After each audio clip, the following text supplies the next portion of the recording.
সুন্দর আজকের মেনুটা বলো কেন? কেন? কারণ এই যে উচ্ছে আর কুমড়ো যে চচ্চড়িটা ভীষণ প্রিয় আমার। উচ্ছে আলু ভাজা না চচ্চড়ি এটা? এই ভাজা মতনই মা এটা করেছে, আমার এটা খুব ভালো লাগে, খুব ভালো লাগে। মিষ্টি মিষ্টি তেতো তেতো? তেতো আর লাগে না গো, মিষ্টি মিষ্টি লাগে, মিষ্টিই লাগে। আর অনেকে তো আমাকে বলেছে যে উচ্ছে খেতে নেই, তবে আমি উচ্ছে খেতে খুবই ভালোবাসি। আর উচ্ছে খেতে নেই বলে কারণ ডাক্তার না কিছু বলেনি, তো ডক্টর তো যেটা ভালো বুঝবে সেটাই বলবে, সেটাই মানবো, সেটাই মানছিও। তবুও তোমাদের থেকে জানতে চাই, কারণ তোমাদের এক্সপিরিয়েন্স জানতে আমার। কারণ হচ্ছে ডাক্তারবাবু আমাদেরকে 5 থেকে 10 মিনিট সময় দেন। আইসক্রিম কাকু যাচ্ছে, এখন খাওয়া যাবে না। ডাক্তারবাবু তো 5 থেকে 10 মিনিট সময় দেন, তার মধ্যে সব কথা হওয়া যায় না। এই আইসক্রিম খাওয়া যাবে না এখন। না না খাবো না, আমি তো আওয়াজটা শুনলাম ঘন্টি বাজানো, আর কাকু দেখো এখানে এসে বাজাচ্ছে।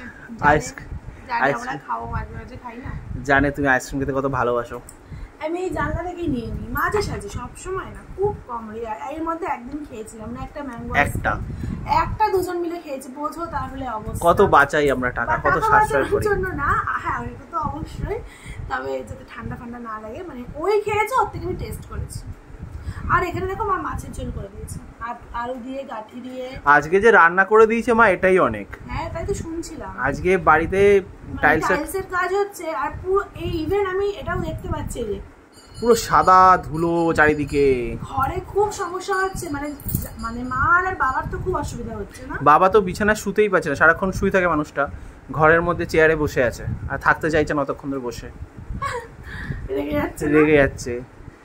যদি ওদের টাইলস গুলো সব কাটা আছে, তো ওই মোল্ড করে বললো, দেখালো মোল্ড এখনো হয়নি, মোল্ড করে করে লাগাচ্ছে, ওই জন্যই বেশি ধুলো হচ্ছে। আমাদের আর কি বহুত দিন ধরে ইচ্ছা ছিল যখন ঘরটা করবই, আমাদের তো প্রচুর ধারবাকি হয়েইছে, তো ইচ্ছা ছিল যে টাইলসটা একেবারে বসিয়ে দিতেও, তো ভালো লাগে। তো তাই বলেছিলাম যে ধারবাকি যখন হচ্ছে আরো হয়তো 20-30 হাজার টাকা ধারবাকি বেশি হবে, তার থেকে করেই নি, তাই না বলো? কারণ একবার ঢুকে গেলে না আর হবে না। আর মোটামুটি সিঁড়ি আর উপরে ঘর হয়ে গেল, আবার এই সমস্ত মানে শোধ করে নেওয়ার পর মায়ের ঘর আর বাবার ঘরটাও করে দিতে পারবো, তাই না? আস্তে আস্তে হবে, একসাথে তো পারি না। আর বাবার ঘরে চকচকে টাইলস দিলে হবে না, ম্যাট টাইলস, যাতে স্লিপ না খায়, নয়তো মার্বেল। যাক সেটা ভবিষ্যতের কথা, মার্বেল স্লিপ খায় না, 2-3 বছরে, অতটা না, 2-3 বছরে পারবো না। না এই ধাক্কা এগুলো সামলাতে অনেক সময় লাগবে, 2-3 বছর কম করে। তার মধ্যে আমাদের নতুন অতিথি আসছে, তো তাকেও তো সুন্দর করে যত্ন করে বড় করতে হবে, তারও একটা ব্যাপার আছে। তো চলো বেশি কথা না বলে খাওয়া দাওয়াটা শুরু করা যাক। উচ্ছে আলু খাওয়া যাক। মাছের পিসটা কি লাগছে গো দেখতে। ঠিক আছে, আমি আগে মাছ খেতাম না, বলো একদমই খেতো না, কাটা বাছতে পারতো না, মাছ খেতে চাইতো না, আমি শিখিয়েছি জোর করে করে। সত্যিই তাই, আমার বরের পাল্লায় পরে মাছ খাওয়া শিখেছে। আর এখন আমার এই পিসগুলো, এগুলোকে কি বলে, পেটি না গাদা?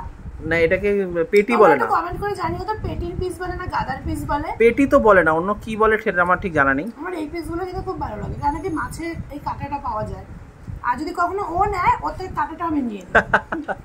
যাক চলো এবার চুপচাপ খেয়ে নিই আমরা, যেহেতু এটা দেখে তো খুব লোভ লাগছে আমারও। তো ভিডিওটা ভালো লাগলে লাইক করে দিও, আমাদের হ্যাংলাম পেজটাকে ফলো করে দিও।